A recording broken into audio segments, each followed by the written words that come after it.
بسم اللہ الرحمن الرحیم۔ دوستو، اس کی ماں باپ نے بڑی لاڈوں پیار سے پرورش کی۔ جوان ہوئی تو والدین کی رضامندی کے بغیر کالج کے بس کے ڈرائیور سے خفیہ نکاح کر لیا۔ باپ کو جب پتہ چلا تو بیٹی نے جواب دیا، میرا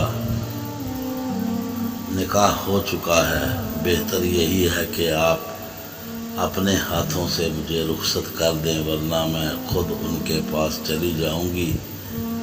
باپ نے کہا کہ اگر آپ کو یہ حتمی فیصلہ ہے تو آپ نے گھر سے جو لینا ہے وہ لے جائیں اور خود ہی اپنے شوہر کے پاس چلی جائیں، لیکن یہ یاد رکھنا اب آپ کا ہم سے اور ہمارے آپ سے کوئی تعلق نہیں ہے۔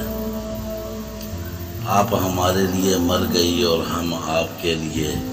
وہ خوشی خوشی سامان پیک کر کے اپنے شوہر کے پاس چلی گئی۔ تقریباً 8 سال کے بعد اس کی ملاقات ایک قریبی عزیز سے ہوئی تو وہ اسے اپنے گھر لے آئی۔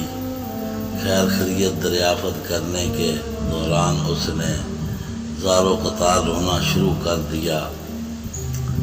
میں سمجھتی کہ شاید گھر کے حالات صحیح نہیں ہوں گے۔ والدین کی نافرمانی اور جدائی کا پچھتاوا اسے رلائے جا رہا تھا۔ تمام گھر والے اسے دلاسے دینے لگے اور رونے کی وجہ دریافت کرنے لگے۔ بہت اصرار کے بعد اس نے رونے کی وجہ بتائی کہ میں نے اپنے والدین کی نافرمانی کی، ان سے تمام تعلقات ختم ہو گئے، اس کا پچھتاوا تو مجھے ساری زندگی رہے گا۔ مالی لحاظ سے بھی مجھے کوئی پریشانی نہیں ہے، اللہ کا دیا سب کچھ ہے، لیکن میرے لیے یہ سب سے زیادہ تکلیف دہ بات وہ ہے، میری صرف ایک ہی بیٹی ہے۔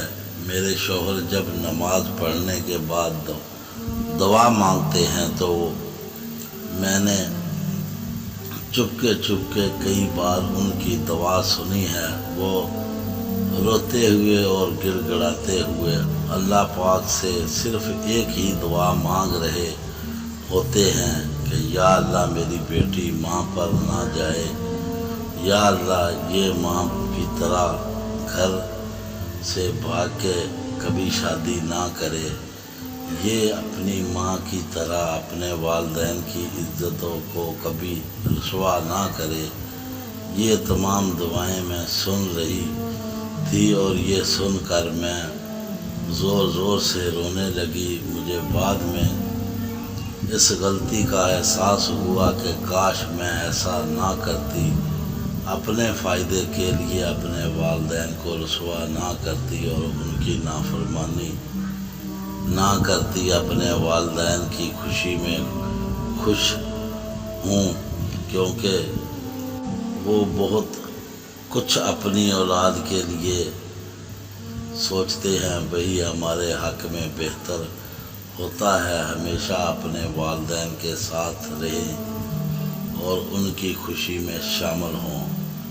ہماری چینل کو سبسکرائب کریں اور بیل آئیکن کا بٹن ضرور دبائیں۔